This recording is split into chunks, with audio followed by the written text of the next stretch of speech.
It is May 21st, and it is not 7 a.m. in the morning, unlike every other time. And we are here for Competitive Advantage, and he is Noah, and I am Colin. And Noah, how the heck are you doing? It's been a weird weekend, Colin, but I'm doing all right. Well, we're gonna talk about roller that. Coaster, ups and downs. And I have a hot take on that too to share with you that I didn't share yesterday in Discord that I've brought. I actually texted it to myself so that I would remember it. Anywho, I was thinking as I showered this morning, you know what the vibe today is? This is the vibe. The world is terrible and things are very, very hard, but we have a great game to talk about. So let's do that. That's the vibe today. There is an Instagram reel that's like a fake newscaster, and it comes up on the screen and goes, "In news today, things are just as bad as you're worried they are, and they're only going to get worse." Boo. So yes, there's hard things in the world right now for a lot of people.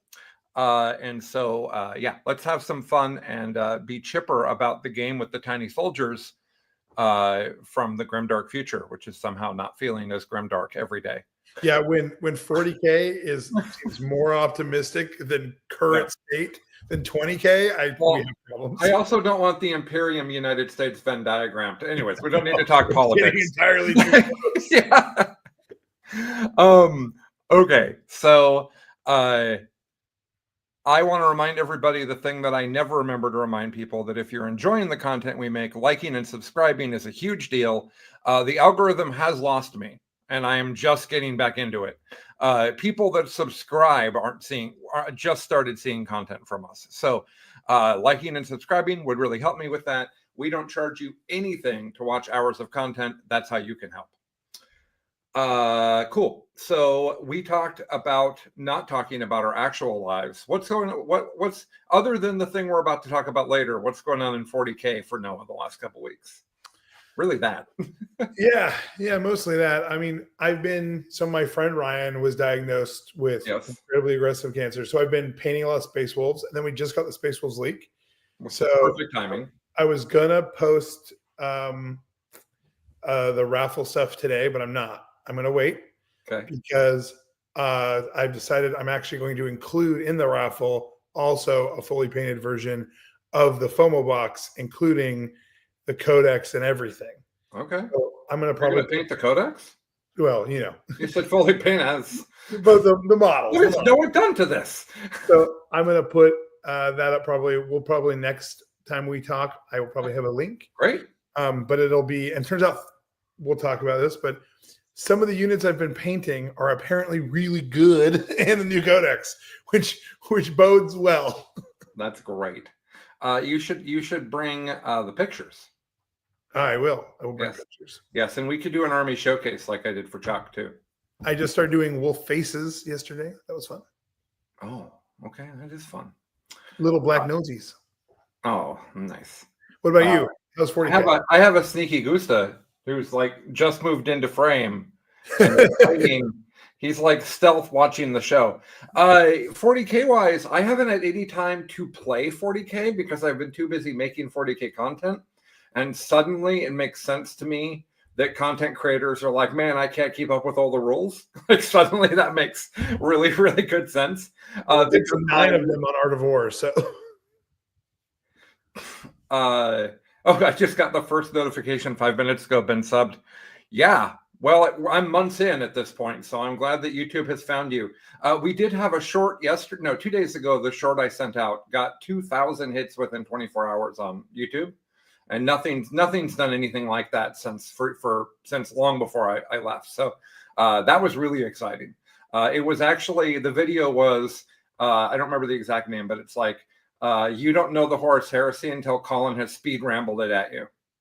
That's the video, because we had this idea on 40K Lore Crash Course that I would recap what I learned from the previous week. I'm supposed to be retaining the information, and that's the best way my brain works.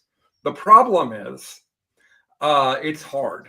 So the first week, I recapped it, and it took about 5 minutes, and I edited and I shrunk it and I pushed it down into 3 minutes to release it as a short. The next week, it takes me 9 minutes to summarize the second half of the Horus Heresy. So we recorded a 25-minute show where the first 9 to 10 minutes was me recapping the previous show. So that's not going to work. But people really did enjoy me speed rambling the Horus Heresy. So that was really fun for me. I'm really glad to hear that. Cool. So I've been making content. I'm going to give a network update a little bit later because I don't want to make everybody wait to talk about the direct 40K. I also have a situation in 40K that Noah's going to help me with. I don't know what to do. It's actually in the ugly section. So because I am feeling an ugly feeling about 40K and I want Noah to help. So, okay. Noah's excited. Always. I have an itchy brain, and solving problems scratches the itchy parts in my brain. Right?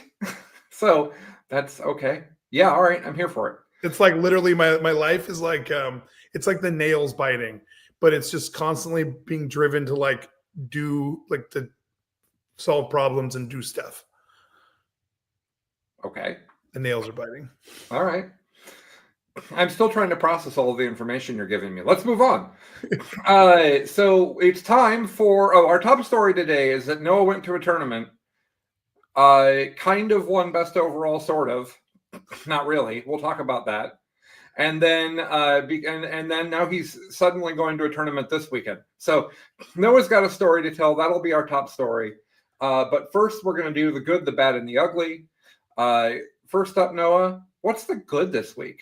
I have Space Wolf rules. Space Wolf rules are good. They are actually, if we can dig into that, they're actively good. Yeah. Why don't you just take a few minutes on it right now? Okay, cool. So Space Wolves it's like an index, right? So it's like a baby codex. Okay. It is a supplement to the Space Marines primary codex. So they can still use all the Space Marine detachments, those kind of things. What they have now is 3 new detachments. Okay. And they still retain their Grotmus detachment. So 4 detachments total that are Space Wolf specific. Okay. And then they'll also have access to Gladius and stuff? Yeah, all the normal ones. Yep. Okay. So, we might end up seeing that the best Space Wolf detachment is just Space Wolf models and characters in a Gladius detachment. Yeah. Gladius is that does appear to be the vibe thus far. I think Gladius is generally considered the highest performing overall best detachment of the entire edition. Yeah, like if you generalize it, like if you weigh it across the whole edition. Yeah. Yeah, because there's never been a point where Gladius wasn't playable. Right. It has every single tool you could hope for. It has shooting improvements, defensive improvements, advance and charge, fallback, shoot and charge. Yeah, all the tools that you want to play. Everything you want as a Marine. It's like Marine. Everything you want, right? Like I would love to play Gladius and Eldar. I would be like, I'm all about it. Yeah, I feel like that would be. It's basically good in any area. So, but that being said, I will say that there are 3 detachments that. There are 2 that look slightly better than the third. Okay. But and there's one that looks better than the other 2 generally at first glance, but we won't know. But I would say all 3 look playable. All 3 look like someone could take them to an event and someone else wouldn't give them a strange look and think maybe they were just going as a fluffy list or something. They all have competitive components. Mm-hmm. I think some of them are just better. So basically how the detachments work, they all have a theme. And that theme is that they're all based on a saga. So instead of having one detachment where you're trying to complete 5 sagas, each detachment is a single saga. Okay. And how it works is you have one detachment that basically says, kill enough non-monster vehicle units, achieve your saga. Another one that says, kill enough monster vehicle character units, achieve your saga. And another one that says, here's a list of achievements to unlock, like when you're playing Call of Duty. Unlock a number of these, and then you achieve your saga. Those are called boasts. It's actively just all the Space Wolf units showing off. That's what that detachment is around. Man, that's awesome. Yeah, it's very fluffy. Highlights are... Is that the one that you think is best? Because I really want it to be. That's the one that generally everyone thinks is best. The one that I am drawn to is the one that everyone thinks is second best. Okay. Noah, always looking for the second best. Yeah. I mean, I'm looking for what's interesting, right? So... Oh, yeah, for sure. Getting bored playing S tier is not a game. There was an initial big scared that we were going to lose. The Space Wolf were going to lose a bunch of their best units, and they did lose a bunch of unique units. So all the characters on Thunderwolf, they don't exist anymore. Okay. And that made people think that maybe Thunderwolf were going to be unplayable, like Thunderwolf Cav. We even thought we might lose them. We did not. We lost a bunch of like the characters that only have like super old school metal models, like Lucas the Trickster and that kind of stuff. And we lost like Hounds of Mordkai and a bunch of redundant units that don't really matter. I think I saw something about the Stormfang. Yeah, the Stormfang's gone. The brick is gone. So here's something funny about that. When I came back to 40K 7-8 years ago, I bought somebody's Space Wolf army who was getting out of the game because it was painted. My kid was excited to play it. His name is Logan. There was a bunch of stuff going on. So I have this army and it has a painted Stormfang, painted well. And it's been on eBay for me to sell it for years. Like it goes up and down. I tried giving it away at Charity Hammer and the person didn't want it.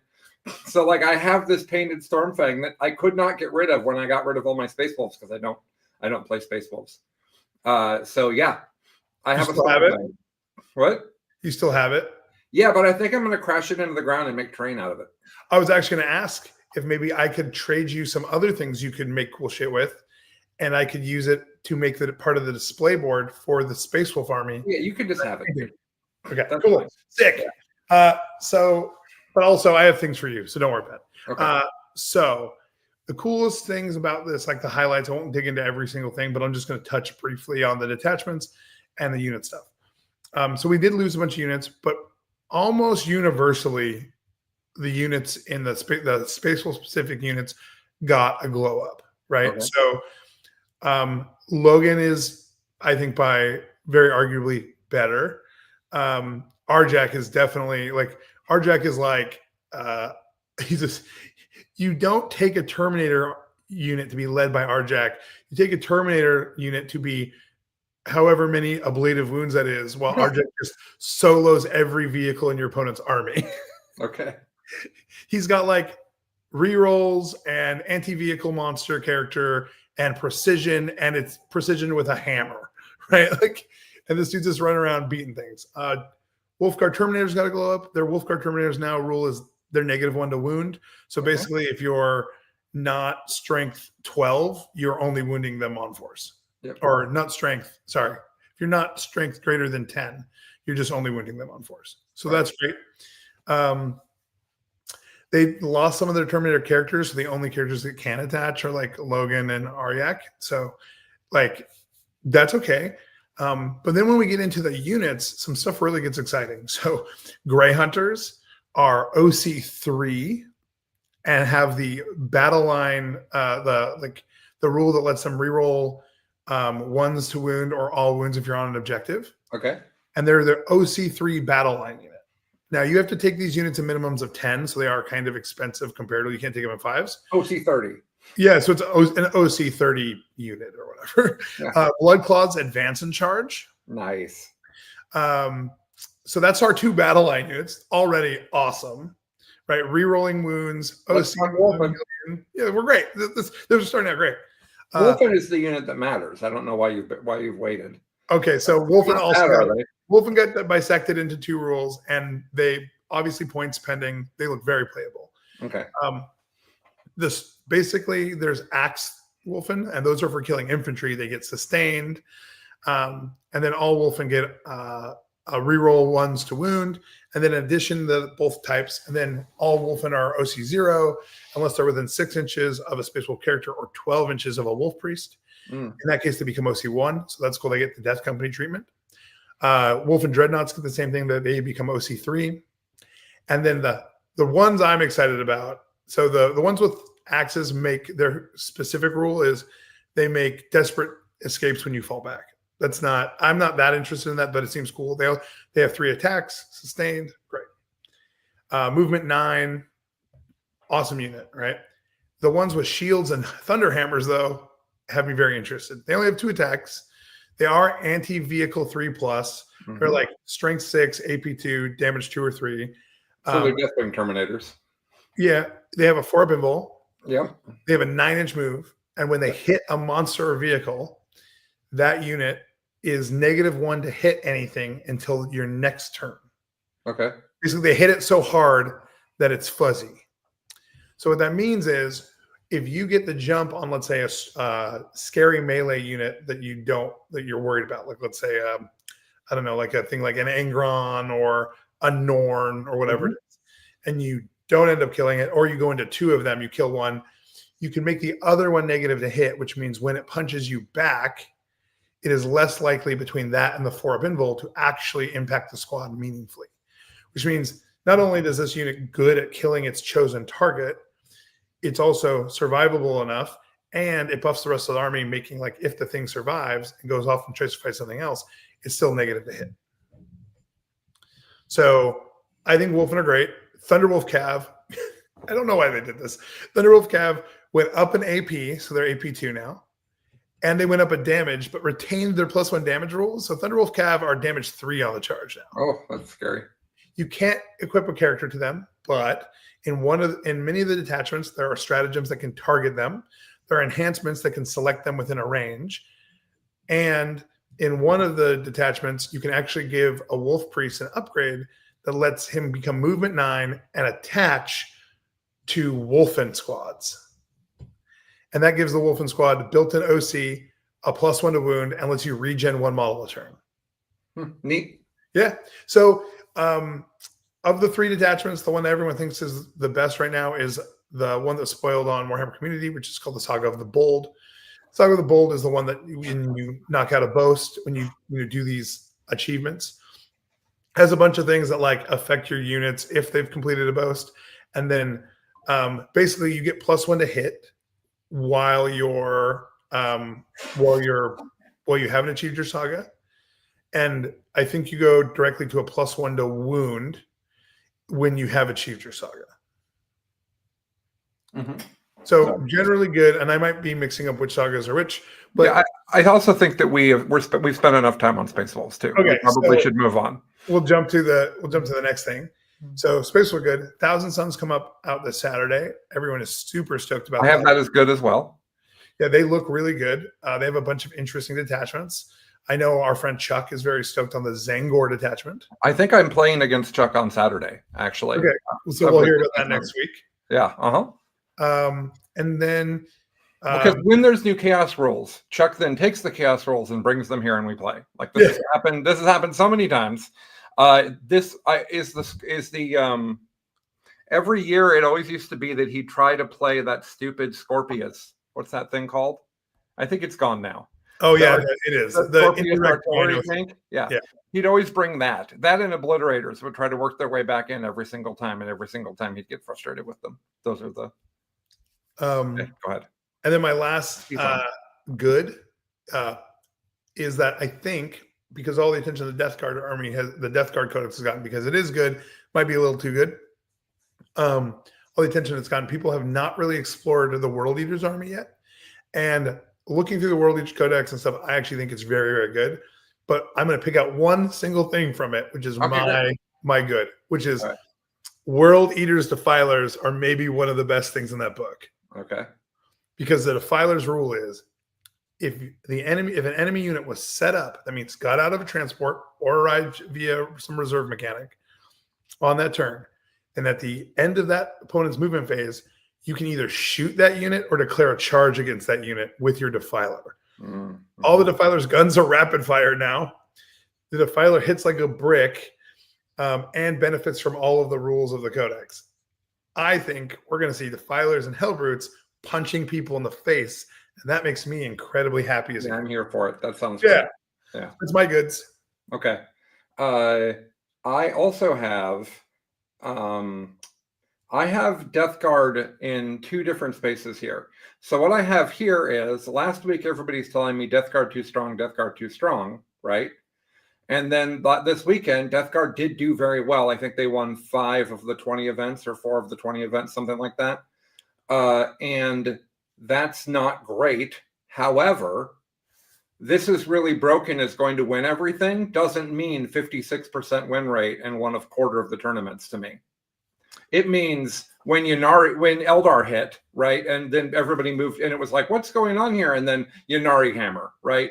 Like it's like that's what we're looking at right now. Oh, these rules are good. They don't seem broken yet.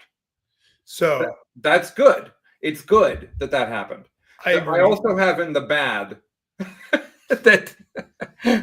So which one? You go ahead. I'm going to counterpoint your thing about them. The thing you said about Death Guard. You're right. They didn't win that many events. They did, however, take a lot of first and seconds. Okay. And they took up a lot of top 8 spots for sure. So they did do really well. There was a lot of events that had multiple undefeateds. And in some of those cases, the first place might have not been Death Guard, but like 2 of the other undefeateds were. Okay. Right. So they did do very well. But the other thing is, I only saw 56% win rate in the data I looked at. Yeah. And 56 isn't super high, but no. I think the other thing to remember is this was the first weekend they were legal for any events because they came out the previous Saturday, which means not all the events, because of rules cutoff, allowed them. Right. Yep. So that's one thing, right? So I agree. And then the other thing is, I think that Codex has 6 attachments and has a lot of potential direction. Yep. I think people were experimenting this one, but if you look at it, Mortarian's Hammer and Plague Champions did incredibly well. And what I think is everyone who was playing all the other detachments was dragging down the performance of Mortarian's Hammer and Plague Champions. And I think as people settle towards those two, you're going to see it rise. There's a Mortarian's Hammer list that I just think shouldn't be a list. Right. That is basically you take all of the good vehicle data sheets and you take 3 of them until you're out of points and 1 character. And that basically army is entirely toughness 10 to 12, shoots terribly, does all kinds of horrible things to you, and is incredibly hard to remove, and is very simple to play. Shoots terribly for who? For you. For you. Everything's bad for you. I think and that's where I was going to go with this I completely agree. What I like though is that something wasn't so blatantly obvious that everybody took it and it wrecked everyone. And I think it's points efficiency. I don't think it's a rules problem. I actually don't. I don't think there's any rules issues, and there might be like onesie twosies that I'm not thinking about, but I don't think there's anything that's like the Eldar Wraith Knight doing 9,000 mortal wounds. I don't think there's any of that. I Overwatch you, 31 mortal wounds. What? What there is the best shooting unit in that entire codex costs 100 points. Yeah. Yeah, it's the Bile Drone guy, right? Okay. You can take 3 of them for 300 points and a character who gives all 3 of them full rerolls to hit, and you are less than 400 points in something that can one-shot those 3 units together, or 4 units together, can basically one-shot almost any hard target in the game, and in many cases, multiple. Huh. Okay. Right? So because it's flat damage 3, strength 10, with AP, full rerolls to hit, blast, so even against infantry is still good. I think they will solve Death Guard mostly by points increases. Right. But we actually don't even know that they need to be solved yet. And I think that's great. So I think we're going to see about a 60% win rate next weekend. And then I think when we'll know for sure what the actual win rate is once Space Wolves and Thousand Suns are actively in the meta. And it's not even just that, right? If Death Guard is too good and it spikes, everyone adapts and it will they'll push on it, right? Like I agree. I really liked baseball when I was younger. And there's this idea with baseball that a new pitcher comes up, and because none of the hitters have seen them, they're dominant immediately, typically, if they're good enough to be. Like, I'm not talking random Joe minor league pitcher to fill in, like a star pitcher that's been being trained. So they come up and they're amazing at first because the way that they pitch is different than what the hitters have seen. Then what happens is the hitters adapt and the pitcher does worse. And where the rubber meets the road is what happens after that, right? And that's how I see every powerful codex in 40K. It comes out, it's way too powerful, everyone freaks out, and then the meta pushes on it. And can they push it down? Like, remember Drukhari for a year was like 65% win rate in ninth edition, I think it was 9th edition. Everybody kept pushing on it, no one could beat it. It was too cheap, it was too fast, right? Like Eldar, I don't know if that's Death Guard or not, and I'm excited to find out. I agree, because like Eldar, I think the meta did adapt to solve Eldar. Eldar is still very good. It's not at all like not a top army. It's definitely a top army. It is harder to play now because there's more technology in the meta that counters it. Also, the thing we're a lot of armies that have no interest in shooting you. Right. The other thing we're also great. like not the other thing we're not considering at all is we're getting a new mission pack. I know. I've got that here too. All right. So is that I have good that or under bad or bad. ugly? And here's why. Okay. I had no flipping idea this thing was happening. They previewed it at Adepticon. I went back and looked at the Adepticon articles at Goonhammer and Warhammer Community that I read, and it's basically hidden in both of them. I had no idea it was happening. DW's got so much stuff going on. And then the article from yesterday, or I think it was from Monday, about it is about this weird thing that is never going to be competitive, this asymmetrical, which I'm glad they're making. I'm sure it's fun. Not what tournaments are going to do.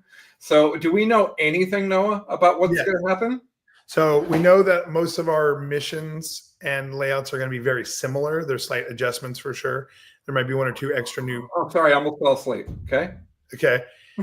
But the thing that's most important is there's been this experiment that's gone on through all of our competitive packs. Okay. It started with Gambits, and then Gambits got changed. Now we got secret missions, and now they've tried a new thing. The goal of this experiment has always been create an interesting way that is somewhat balanced to allow a player who is far behind because maybe the tactical deck was providing not very good and someone else is getting better secondaries, a chance to catch up in the game. Right. All of them, in my opinion, all of the attempts have basically been bad. They've either been unbalanced, or like too good, or they've just been, when they were fixed, they were not good enough. Right. Like right now, there's secret missions situations that you just can't stop. Right. Yeah. And the secret missions got adjusted slightly too, so you don't really score enough usually even to win. It just doesn't matter. So this attempt is, I think, the most interesting so far. How it works is at the beginning of the battle round, if you are 6 or more VP behind, you get to select a card from a shared deck between the two of you. They call it a shared deck, so I assume what that means is we're both drawing from the same deck, and it's called a challenger deck. What it means is I'm going to flip a card. That card is going to have, or I think you flip 2 and then you pick one. And that card has a stratagem and or maybe you just flip one and you pick which one of these ones. But it has a stratagem on half the card and a secondary mission on the other half of the card. And we don't know exactly how they work. I think you have to pick which one you want to use, whether you want to use the stratagem or the secondary. Okay. All of the secondaries seem to be relatively reasonable to achieve, like much easier than the other secondaries in tactical, but they're all 3 points. So it's enough to like close a little bit of a gap. All of the stratagems seem pretty useful. One that we've seen so far is basically allowing 0 CP, allowing you to get out of being wrapped without making a desperate escape. Oh, neat. Right? Okay. So there's a bunch of these situational things that either let you, and the stratagem and the secondary seem kind of linked in like thematic ways. And so it's basically this idea of if you find yourself behind, and that behind is even close to something situationally relevant to the secondary draw, still a chance that it's not. You may have an opportunity to either do a play that that normally was not accessible to you, like getting out of a wrap or whatever it happens to be, or score some points in addition to your other secondaries, hoping to offset. Now, what's cool about the Challengers thing is 2 players will never get to draw from the Challenger deck on the same round because it counts who's behind by 6 at the beginning of the round, which does create an alternate thing of like, I'm behind, so I get to draw, and then I have a good turn, I get up, so now you get to draw, and it creates a situation where there's no downside in drawing at all. So it's just, if you're 6 points behind, you get access to an extra resource, and becomes kind of what looks like a back and forth that will add an extra level of dimension to the game. Okay, neat. I'm here for it. Yeah, I think this is the least bad version I've seen so far of how to catch up, but we'll see how it works. Yeah. The problem is if one of these strats or things is just wildly wrong some way, or a couple of them are super busted, where it becomes a situation where like you want to be behind 6 because like, I don't know, if it becomes some exploitable scenario, then I'm going to have a problem with it. But I think how they have it leveled up, it's pretty hard to do. Well, there's lots of armies that just don't score a lot of points at the beginning of the game. Yeah, that is the thing. It seems like it really benefits them. Also going, Okay. someone going second puts you in a kind of interesting position because while it's at the beginning of the battle round, the people who go second have a better idea where their opponents are, which tends to mean when when A better you go idea. first, and They you know draw- exactly where their opponents are. when you, I guess, a better idea of your opponent's plan, right? But Yeah. when you go first and you draw something that's kind of an aggressive secondary, sometimes you choose not to do it Yeah, because it will put you out of position. Yeah. Where the second player will get to have a better chance of understanding if they can do these aggressive plays safely, and to understand how much VP you have, and be like, okay, well, actually, since I'm going second, I'm going to tank your primary. It behooves me to B6 behind because then I'll get an extra boost in my second, and I'm going second for scoring. So maybe it's a thing that makes it. And I put you on a 0. Yeah, and it's okay when you're going second. It's okay to be like, it's okay to take a whole turn off primary sometimes, right? Yeah. Yep. All right. So somewhere in the bad and ugly category is how I'm feeling about. So I'm really excited about 40K. I think it's really fun right now, and I don't know what to play because I love the Eldar Codex, and I don't think it's good enough. It is strong. I agree. And Ynnari is very powerful and great. One of the things I struggle with in 40K really bad, and we're tangenting off, but that's the good, the bad, and the ugly. I don't have anything else on the list. So this is the thing I want to know what's up with. So I still love Eldar, and I still think it's really good. I feel like, let me tangent again. Let me give an example. When I go to a tournament, a local tournament, and there's 5 rounds, okay, I'm going to have one hard game. That's a local 40K tournament for most players that are at a level where they've regularly won stuff in the past. Sure. Fine. I'm worried that interesting game won't be interesting with Ynnari. And I'll play a number of games that are tiring and hard against people that do not have the tools to deal with Ynnari. And then I'll get to my hard matchup, and it will be one of the armies that I have no game into. Because that's Ynnari right now. Ynnari, like, it's like that when we went to the team event and we were pairing Chuck and that massive Necron warrior brick. Which armies can deal with this? This list. Who can't deal with it? This list. Well, his pairing information is done, right? Like that's how Ynnari feels to me. I can look at the army like Green Tide. Yeah. There's no point in me putting the models on the table. My codex can't deal with it. And I bet there's going to be a melee rushing equivalent in the 17 melee armies that have just come out. So I'm confused where I'm at. I would like to play more Ynnari.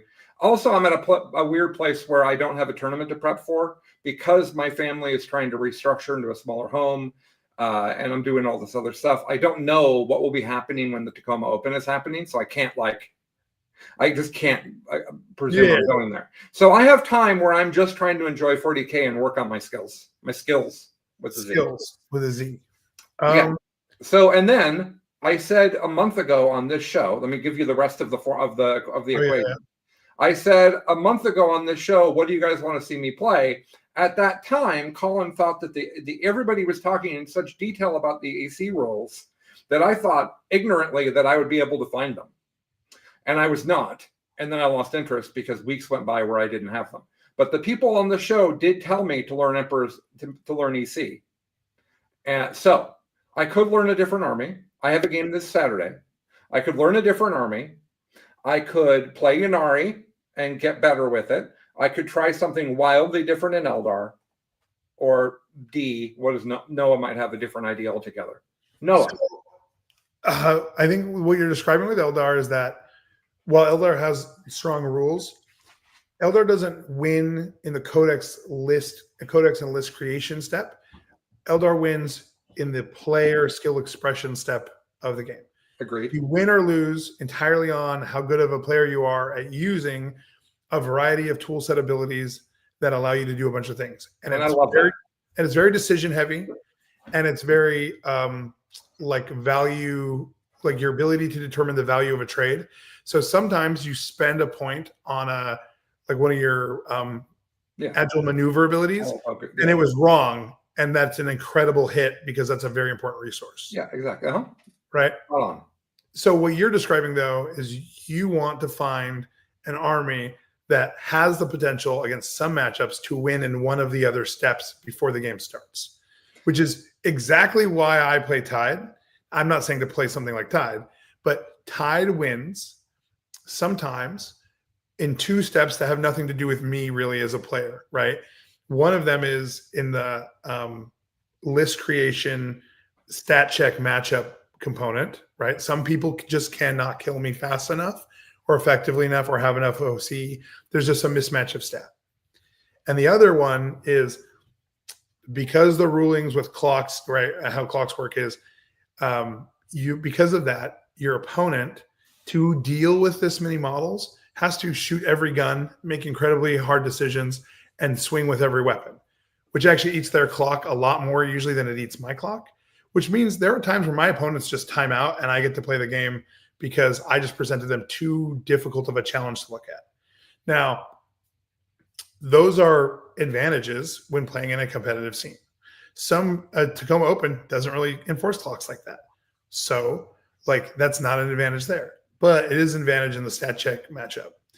For you, what you're saying is you would like, at least I think I understand it as, you would like an army that is still fun to play, interesting and challenging, but on occasion has auto wins. No. The auto wins are boring, but every army has them. So there's no way to focus or avoid that. Ynnari has tons of auto wins. There's lots of them that aren't even hard at all to play. So do you just don't want auto losses? I that's where I can't abide. It's the auto losses because remember we've talked about this before. I only get to play 40K a certain amount. I only get to go to a certain number of tournaments. My brain is always looking to put value into the situation. I don't want to set my models up and spend 3 hours losing to you. Okay. That feels terrible. So my concern with Ynnari is it has matchups it just can't do anything about. And before I tell you the next part, I'm going to ask you who your favorite Mario Kart racer is historically. Toad. Okay. So I'm actually a lame ass Mario guy. Okay. And other equivalent Marios because I like the generalist. I always can kind of do the thing in Mario Kart. So in 40K, I would like to play something that's like able to play in every game, even if I'm playing at a disadvantage. Because getting blown off the table and not having a game, like I made a mistake. Oh dear, I'm playing against Daka. You know about this. Playing against Daka against a really good player unnerfed. I made a mistake on the first turn with Ynnari. I lost ridiculously hard. That's not fun. So there you go. That's where I'm at. You help me identify that I don't want to list that auto loses based on matchup. So which unfortunately is every list. No, there are a couple I think that I think are ones that basically while their chance goes down, there are a couple factions I think are just never actually counted out. Right. One is Ultramarines, Space Marines. Basically, because of how good something that's not wildly boring. What? I said, let's move on to something that's not wildly boring. No, sorry, go ahead. No, I didn't mean to. You're right. But the truth is that any of the builds, basically, you can build any detachment of Space Marines and include Marneus, Calgar, and or Guilliman, and it's good enough to play and go win an event with, and probably has a puncher's chance into just about everything. I know that's boring, but that is, but I'm saying that armies like that exist. Yeah. Another one that I think is like that right now is Custodes, because Custodes ultimately have a 2-up, 4-up. So, and they hit on 2s all the time. So sometimes your opponent just can't actually kill you because of math. And sometimes no matter how many debuffs they layer in front of you, you're still hitting on 2s and you don't care. Right. They also have some interesting rules like abilities to split up units and uppy downies and those kind of things. But you're dealing with a very small number of resources, which means every one of your decisions is incredibly important, which I think could lend itself. This is why I suggested you play Stodes when you first asked me this. Mm-hmm. And then another one I think that has basically a chance at all times, or at least has a detachment that works at some point, is Orcs. Warhorde basically always has a chance just because it has enough damage output and so many MSU units. It always has something it can do. Trying to think if there's one more that's more colony. Yeah, well, just to go through the one. So first of all, just to help everybody, follow along with the conversation. I've played a ridiculous amount of Space Marines, and Noah knows that. Yeah. And what always happens to me is I play this really powerful thing for 7 games, and then I'm bored out of my mind. So that it is not Space Marine's fault. They have great lists. Yeah, it's not fantastic. Another one is Necrons, because Necrons literally have not had a state in the entire edition where they weren't good.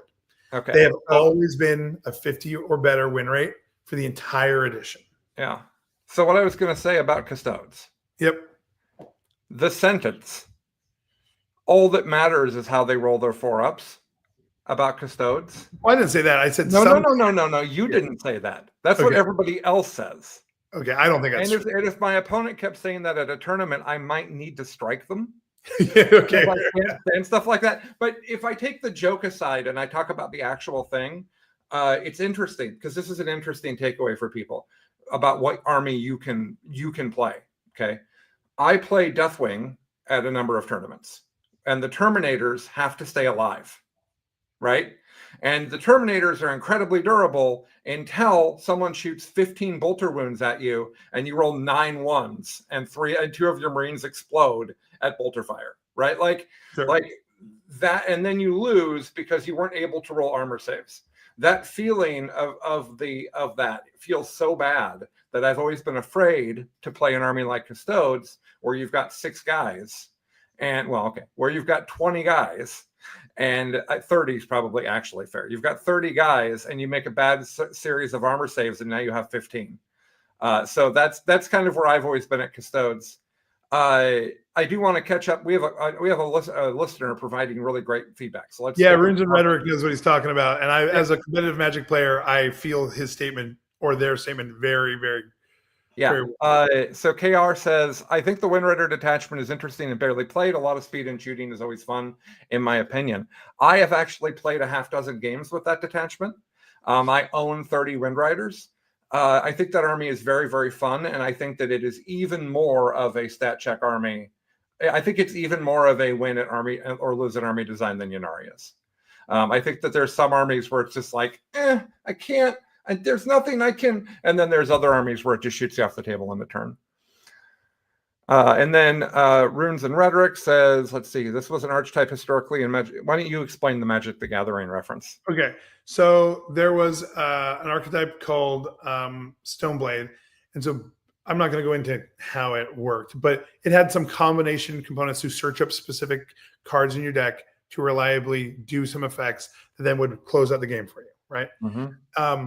And it was, it had a bunch of auto wins and not a lot of auto losses, but there were many, many games that were, or matchups that were in the gray area of dependent on player skill, right? But it didn't have very many auto loss situations.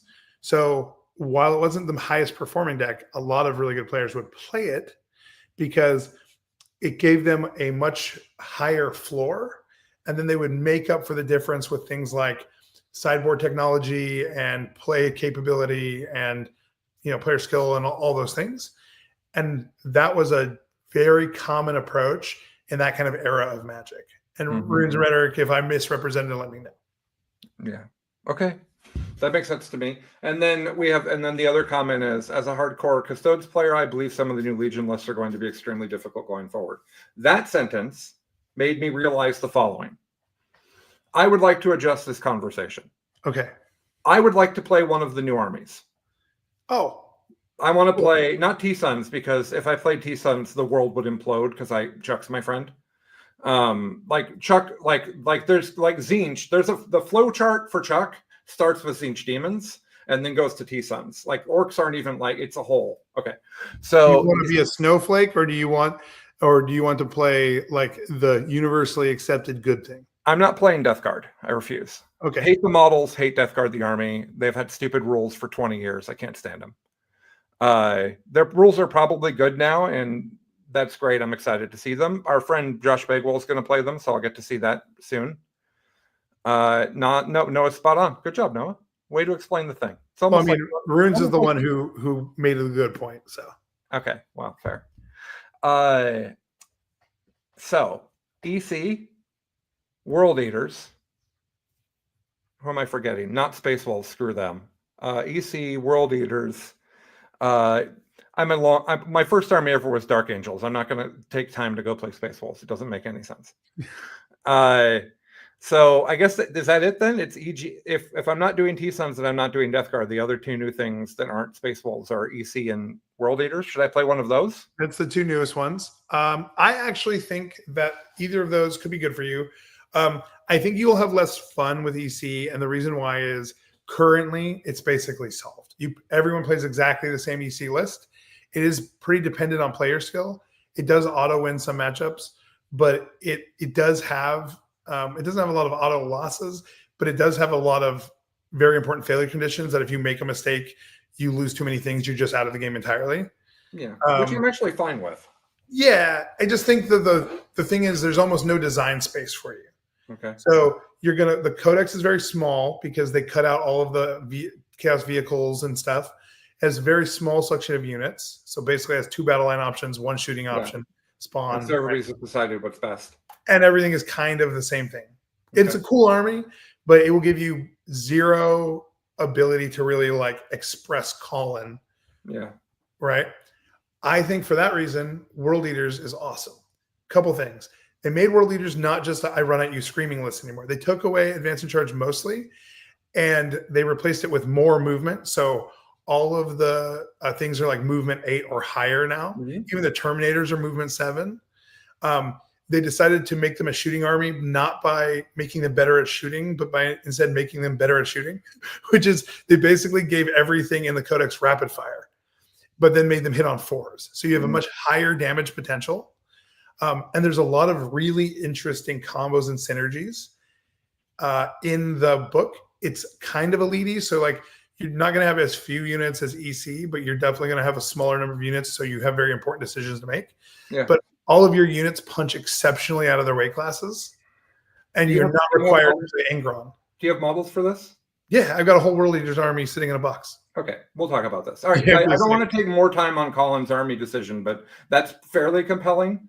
You know what my problem? This doesn't matter for this, but I kind of want to fall in love with a new army, but it's not going to be World Eaters because I don't like their models. Well, here's the thing. You know whose models I like even less? Death Guard. Here's the thing, though. Your friend is Noah Bedell. Uh-huh. And I have done some pretty cool conversion armies. And your other friend is Chuck Arnett. So if you fell in love with the rules of an army, we could make this. And also, you haven't forgotten Eldar Fish army. We could make this anything we wanted to. The models are not our limitation. That's fair. And I do think that World Eaters rules are neat. So, okay. Right. I'm going to give a very fast network update because I don't have anywhere else to give it. Sure. And then Noah's going to talk about his tournament experience from the weekend, which is really interesting and a great opportunity for us to talk about some things. Cool. So we keep making changes. So here's the vibe, guys. I don't have the capacity for my original career at the moment, and I have a lot of time being put into getting my family healthy, getting us financially healthy, making sure Stephanie's business, like we are restructuring, we are building a foundation for the future. While doing that, I have a bunch of time to make 40K content. I'm trying to figure out what you guys want. And so I'm trying a lot of different stuff. And I'm also trying stuff that brings additional community in, not just competitive focused. So it's really fun, but it does mean that things you might like disappear. And so things come and go, but if you didn't give me feedback on it and it goes away, you should have said something. So the first thing that's happened is, let's start with the bad news and then go to the fun stuff. The Rogue Trader RPG. Man, am I having fun making it. Unfortunately, people aren't watching it. They just aren't. It's really fun. I think the core problem that we ran into is that Rogue Trader's rules aren't particularly good, the Rogue Trader RPG. So that was a little problematic. But the real issue is that the way that we're making it isn't being consumed.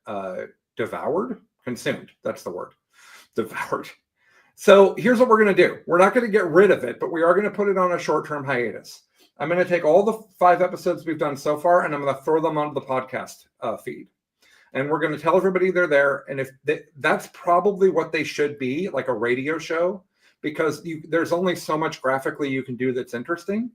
So we're going to try that. And if you guys like it, great. And then we'll start doing it again, but we need your feedback. So that's happening. By the way, if you're interested, this show is also going to be available as a podcast.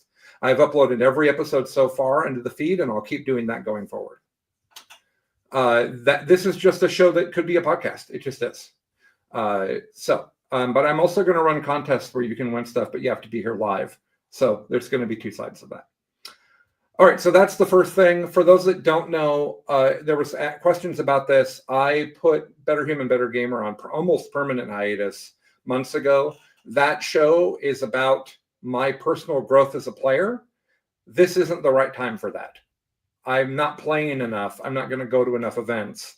I'm making all this other content like this. That's just not the right time for that. So that's on hold. Okay, fun stuff. We released the first 2 episodes of 40K Lore Crash Course. My favorite thing I have made. Not like talking with my friends, making really good content, but like I made a thing, right? I like put pictures in it and I edited it.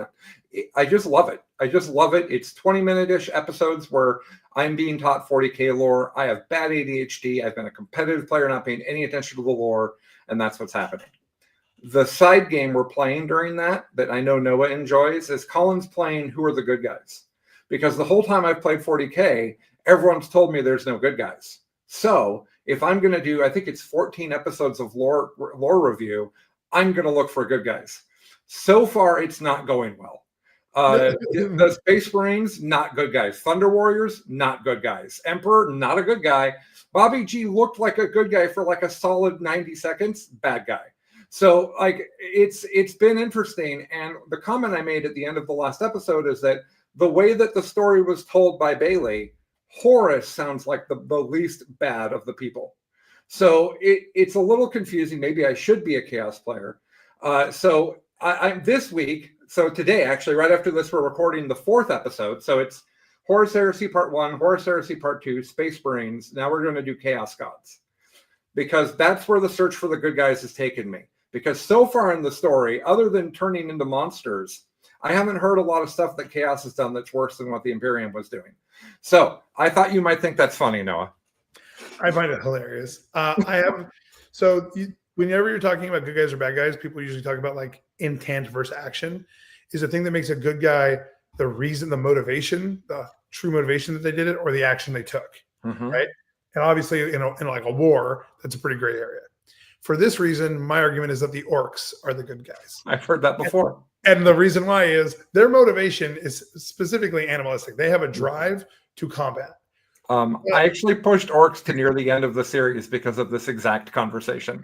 They have the least bad guy motivation. Yeah. They like to fight, so they fight. That is the least bad thing in 40K. You know, you're potentially not wrong, but I'm going to withhold judgment until I get to orcs in the quest for finding the good guys. So we're gonna continue our search for the good guy with the Chaos Gods today. So that show's a hoot, guys. You got to go watch it. It's edited down to be very fast. There's tons of memes. There's new 40K memes that I've made that no one's talking about, and they should be. Okay, so that's competitive advantage. Released a prototype episode of Army Showcase, where the basic idea is I take 5 to 8 minutes with a person and talk about the army they're taking to a tournament that weekend, why they're taking it, and I show their models, what hobby have they done. People seem to like that, so I'll be looking into that more. This show continues, of course. And then the new thing that I'm recording on tomorrow night is a show that I think it does have a name, but I don't think we settled completely on the name. It is a 40K. It is a competitive 40K game show about competitive 40K. So it is a Warhammer 40K game show, but it is not lore based because I couldn't do it then. It is a competitive 40K knowledge game where things are knowledge in silly ways. For example, Noah, I might give you 90 seconds and I would tell you a gun and a unit that's being shot, and you would have to quickly tell me the wound roll. And we just rapid fire through them. That's one of the games. Oh, that's sick. Yeah. So the games are designed to be fun and engaging. It will not be live initially because I'm confident there's going to be problems. But what we're going to do is I'm going to record it, and I'm going to try to make it like a 30-ish minute show. and it'll have a number of rounds. And so here's what I'm doing for that. I've invited my 20 favorite competitive players that I think would do the best job on this. We're going to do 3 episodes of 3, and then the winners of those 3, I'm going to do a competition show. And then after that, I'm going to make a system where people from 40K get to compete. There's going to be are you a patron? Are you in the Discord? Are you supporting, which you can't do right now because it's turned off. That's because it's being redesigned. Are you in the Discord? Are you supporting the show? And then there's going to be a system where you can apply to be on the show, and we're going to pull from that, and then we'll do the show. Because I think the show should just be done with people. And sometimes we can bring in people, the big community names, but I think the show will be very fun just with people being on it too. So I've always wanted to host a game show, a really bizarre thing about me, and I'm excited about it. So that's what's going on right now. We're going to have Competitive Advantage every Wednesday still. It's going to be available as a podcast as well. 40K Lore Crash Course comes out typically on Thursdays. And then we're going to have the game show as well, and we're going to see what you guys like. That's my update. And Noah doesn't have time to watch any of this. My life is weird, man. I do anything you put out that is listening. So like my plan is actually to listen to the I have some hobby coming up that my plan is actually to sit down and listen to your lore one. I just can't do any of the things where it's actually important at all that I look at the screen. Fair. Well, for those that are thinking of the same thing, in those 23 to 25 minute episodes, there's 60 graphic overlays per episode. So for those of you that do have the attention span, no offense to Noah, for those of you that do have the attention, my best friend immediately when it was posted said, I listened instead of watching. Sounds great. Damn it. There's the graphics. So like I record the show, and then I have time to think about it, and then I go back and I edit the show down and I remove the stuff where Colin's rambling about things that are incoherent, and then I take it and I add jokes and memes on top of it that sometimes play with what we're saying, and sometimes they're a new thing I've thought of, and that kind of creative outlet of I'm telling a story as well as making 40K content, it is what I'm looking for. So it's very fulfilling. It's hard to focus for that long. It takes me hours to do the episodes.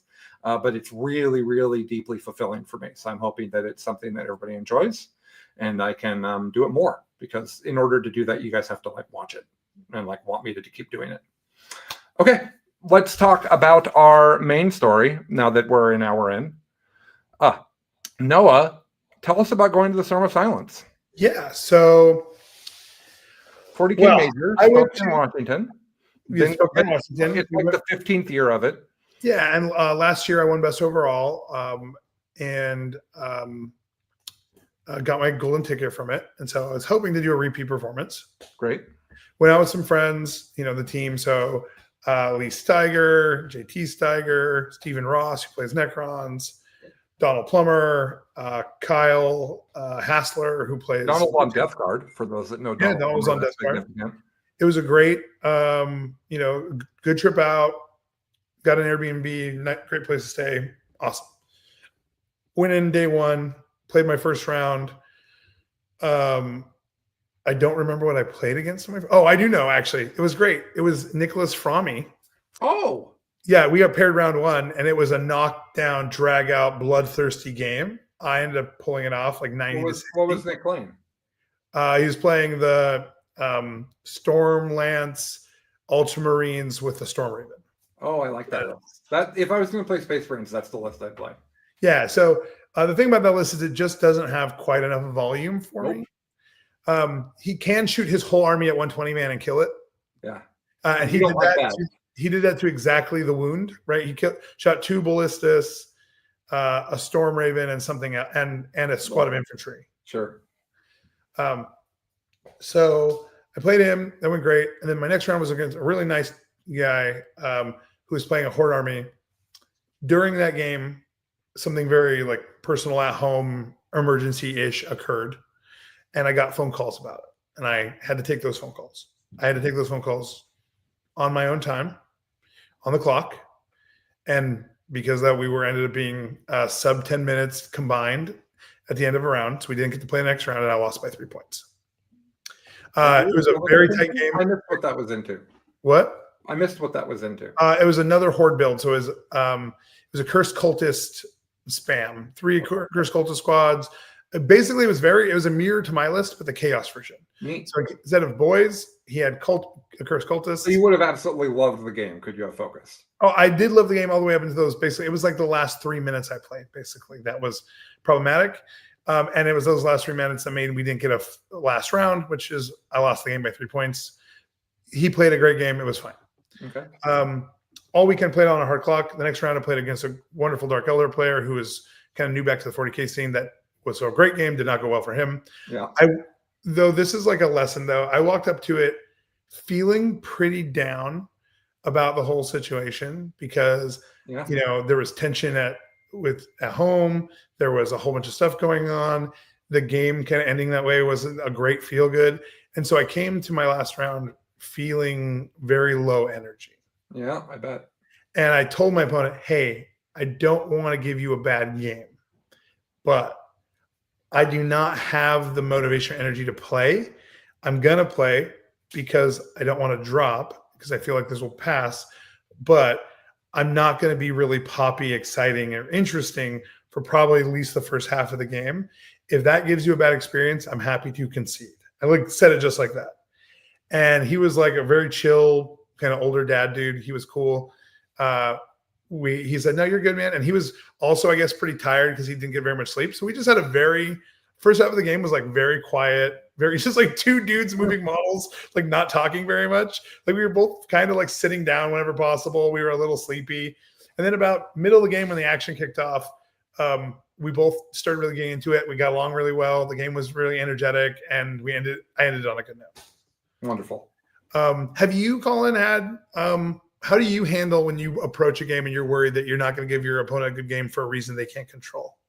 Oh, it's really hard because my problem is that if I try to tell them, it might sound like, and that is not, they're not going to process that, right? Like when I'm ramped up, I speak quickly, I speak loudly, and I'm not upset the way that other people perceive me to be, but just that's the way it comes across. So it's very hard for me.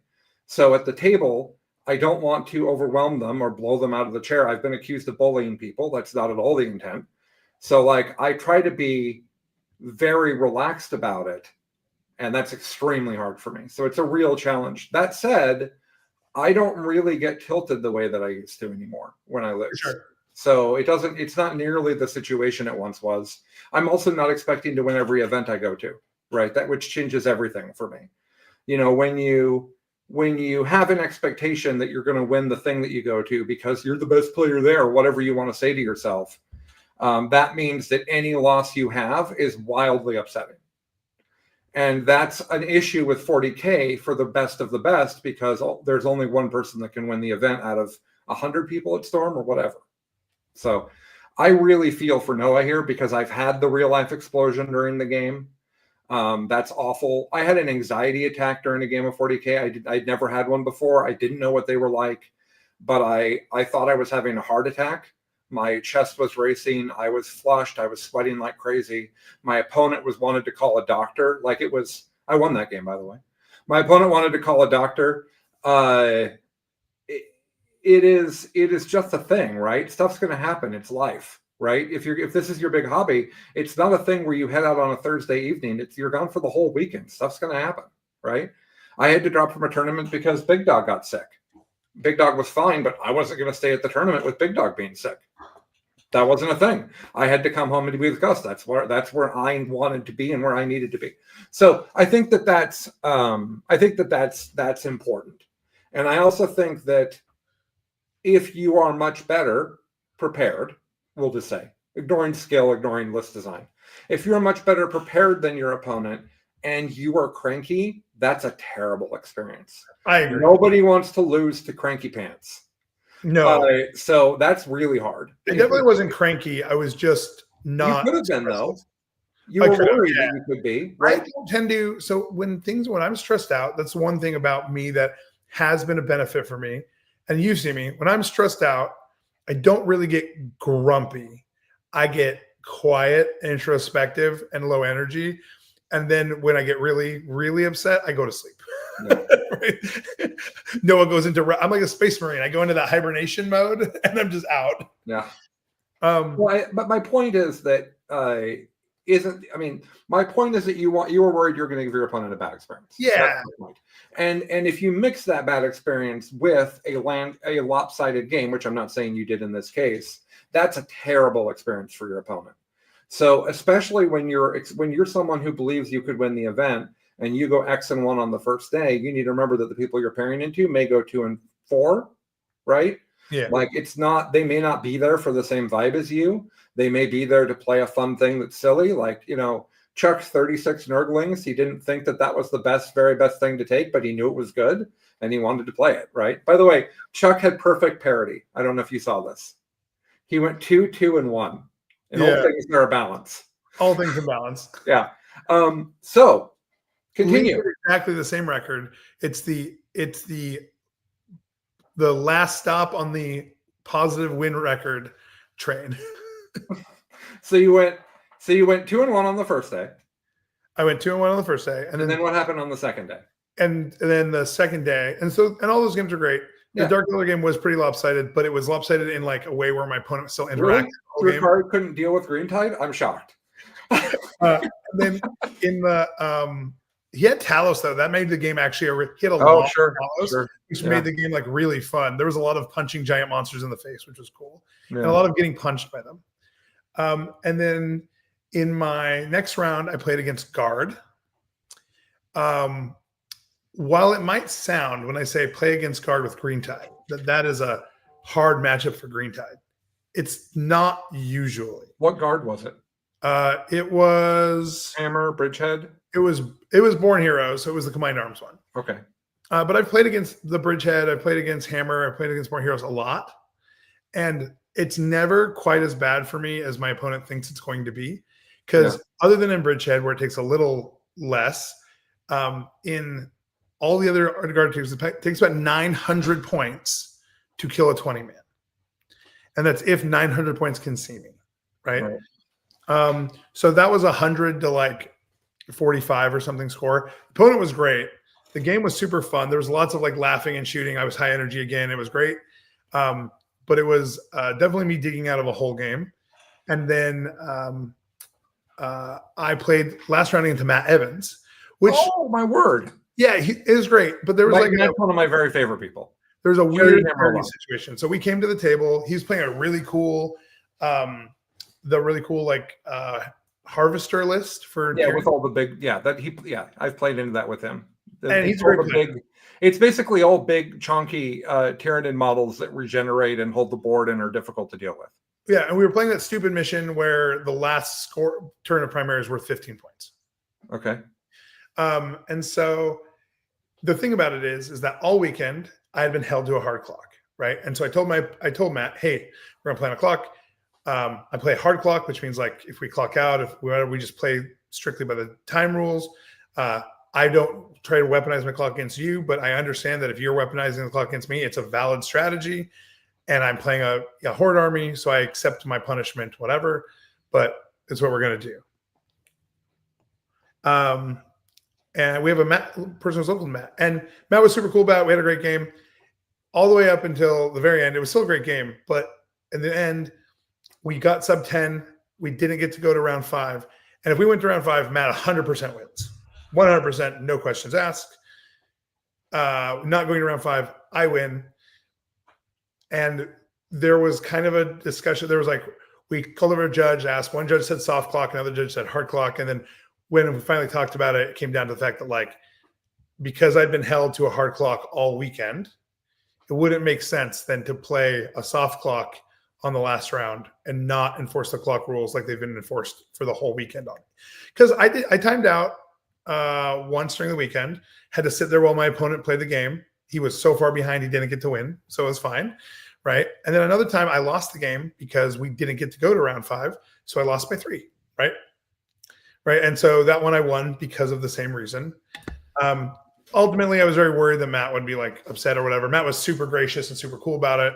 And then it resulted in me winning best overall and a golden ticket.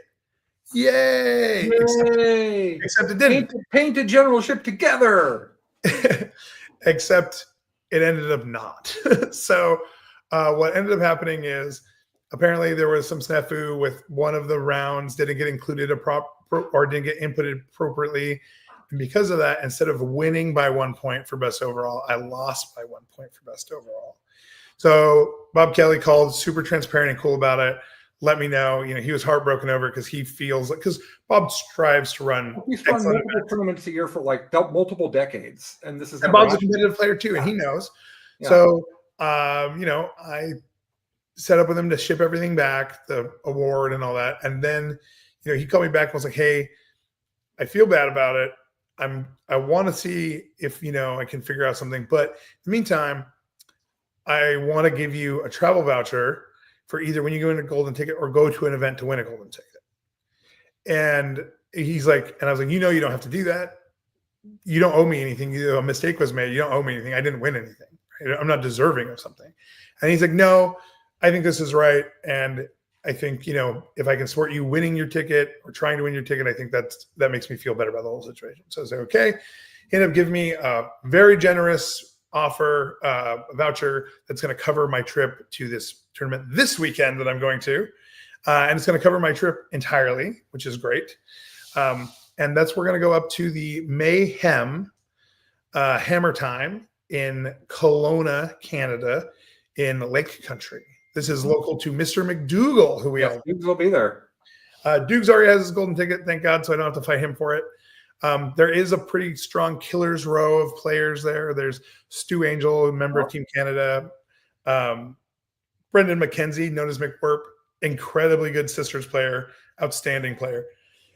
And there's a bunch of those. There's probably 10 to 15 incredibly good Canadian players. It's only a 60-person event, but it has 3 golden tickets. Oh. Right. So first, second, and third will get a ticket. Crazy. Because there'll only be 1 to 2 undefeated. So someone with X and 1 will get a golden ticket. I've heard so much complaining about how this is assigned. Yeah. So we don't need to go there, but just it's just there's a lot. I will say that the job to do that is not enviable because Zach has to deal with a ton of TOs who all care deeply about their local communities, all vying for this limited resource. And Zach's not in charge of how many he has, right?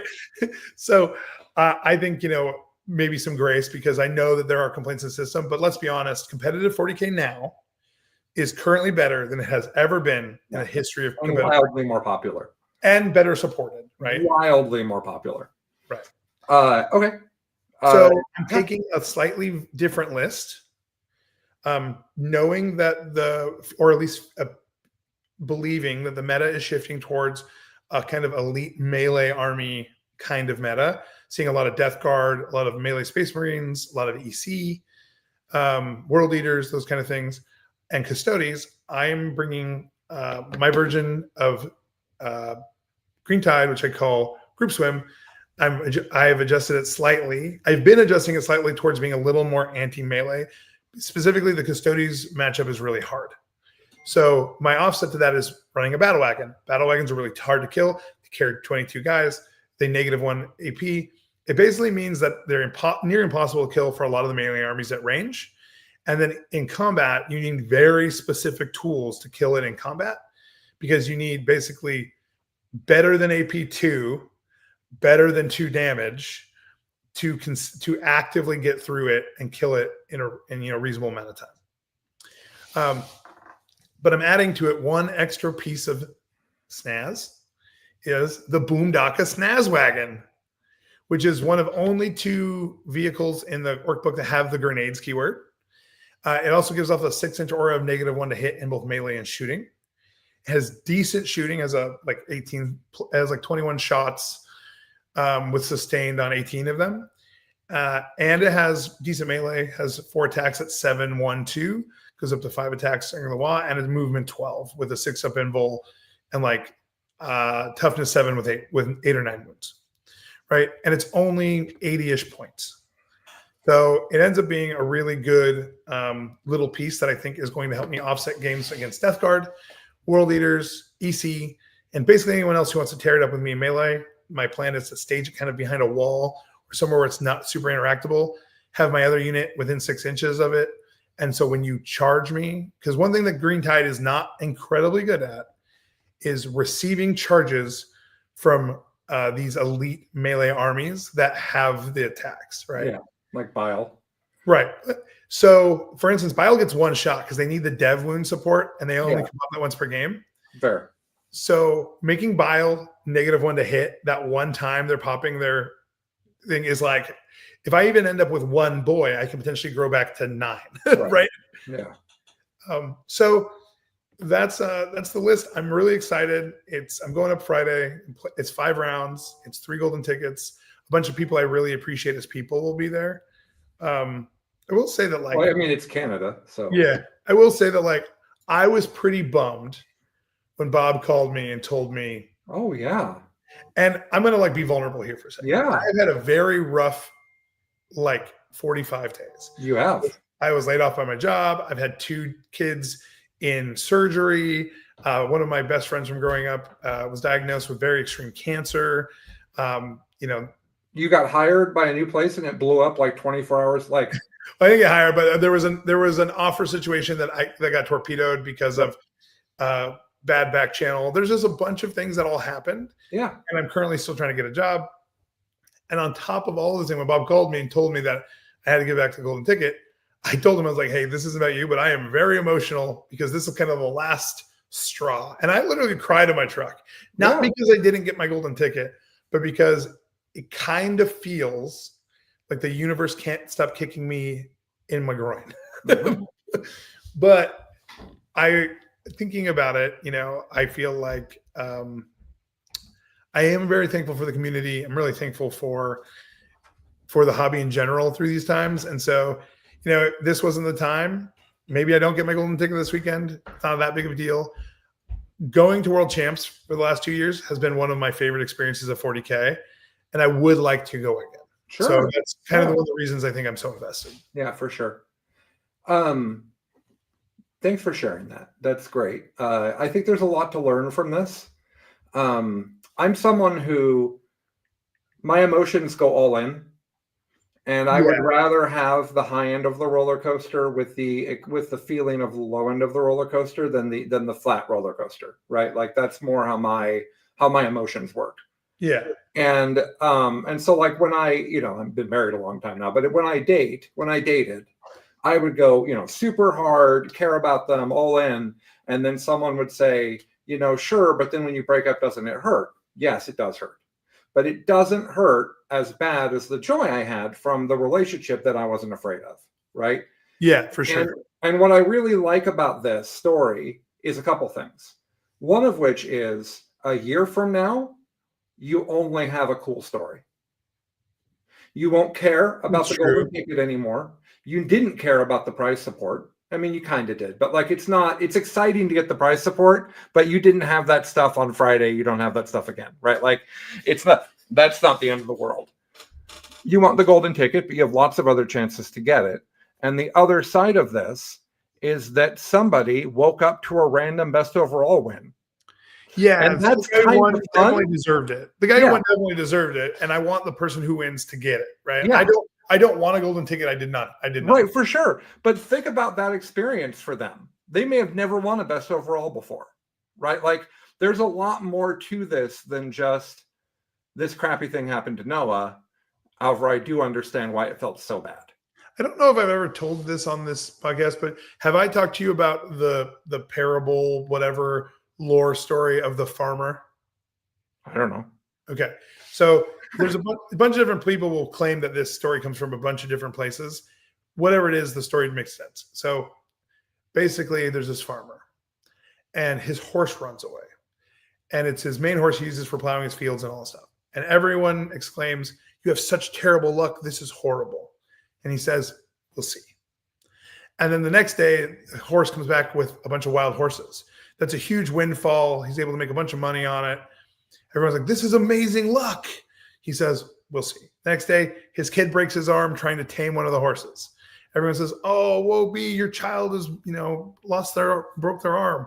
This sucks." And he goes, "We'll see." The next day, a military recruiter comes to recruit people and can't take his kid because his kid has broken his arm. And everyone says, good luck. And he says, we'll see. And the story could go on infinitely in this way. Right. Right. I've been trying to really, every time one of these things happen, trying to say, we'll see, right? Like trying to stay in it, that maybe this all is for a reason. I'm not necessarily a religious person, but the thing, my friend Ryan is. My friend Ryan lost his job and was struggling to find a job. He ended up selling plasma to make ends meet as part of also working like a grocery store job. He was previously a electrical engineer. And by selling the plasma, that's how they found his cancer while he was asymptomatic. And if they wouldn't have found his cancer that soon, it's got like a 3-month life expectancy. So losing his job probably saved his life. Mm-hmm. So I'm just trying to say we'll see whenever anything bad happens. Well, yeah, and the reality of the situation is you have a good story now. It's a story that you'll tell, right? A saga? Is it a saga? Do I have a saga you're now? not going to get buffs from it. I'm sorry.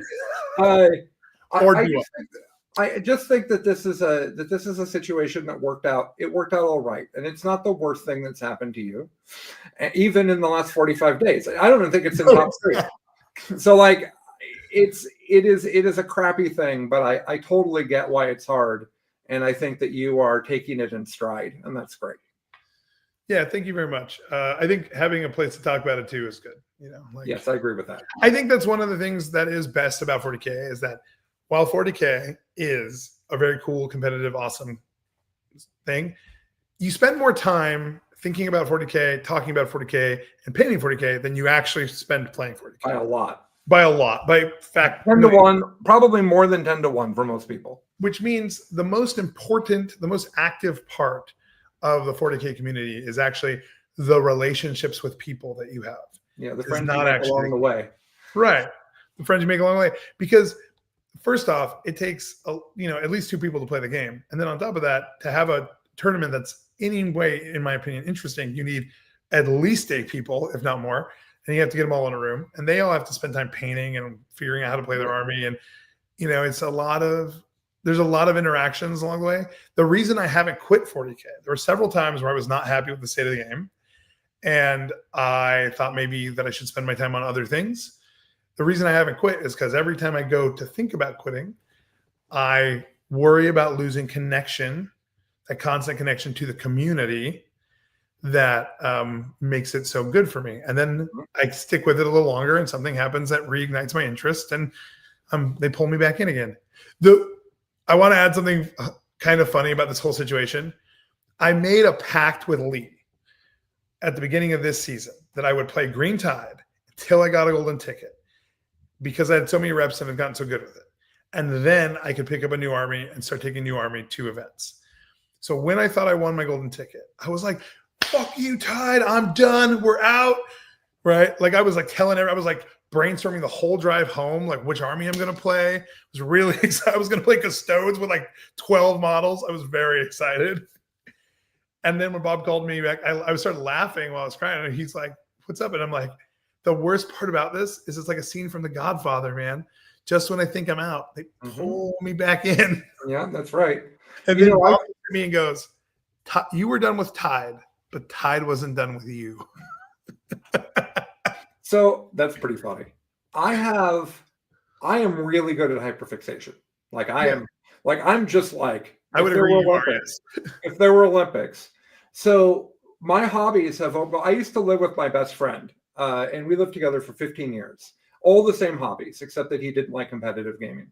So like Warhammer and stuff he wasn't into, but I didn't play it at the time.